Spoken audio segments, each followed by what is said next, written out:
Hello दोस्तों, नमः शिवाय। दोस्तों, काल भैरव अष्टमी आने वाली है।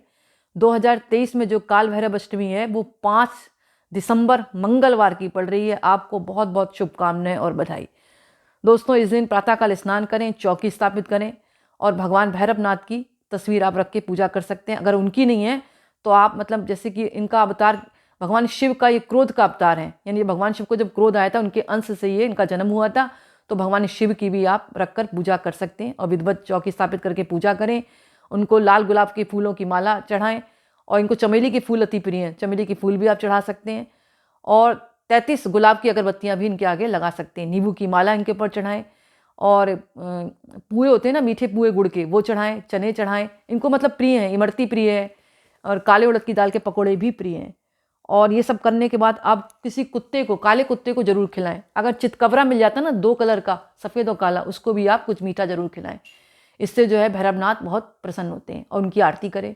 दोस्तों, इसके ऊपर अनेक कहानियाँ हैं कि भैरव अष्टमी क्यों मनाई जाती है। इसके लिए आज मैं एक कहानी आपको सुनाने जा रही हूँ। कहानियाँ तो अनेक हैं, जिसमें से एक कहानी इस प्रकार है।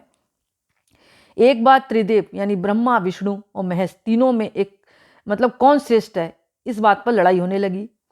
इस बात पर बहस बढ़ती चली गई, जिसके बाद सभी देवी देवताओं को बुलाकर एक बैठक बनाई गई और सबसे पूछा गया कि कौन ज़्यादा श्रेष्ठ है। ये बताओ, ये लड़ रहे हैं आपस में, यानी ब्रह्मा, विष्णु, महेश तीनों लड़ रहे थे, कौन श्रेष्ठ है।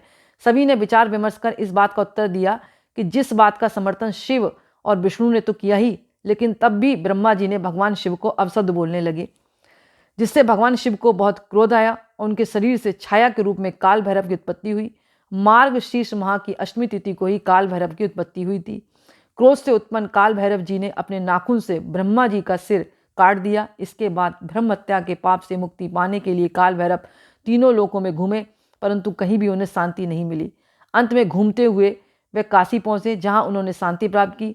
वहां एक भविष्यवाणी हुई, जिसमें भैरव बाबा को काशी का कोतवाल बनाया गया तथा वहां रहकर लोगों को और उनके पापों से मुक्ति दिलाने के लिए वहां हमेशा के लिए बसने के लिए कहा गया।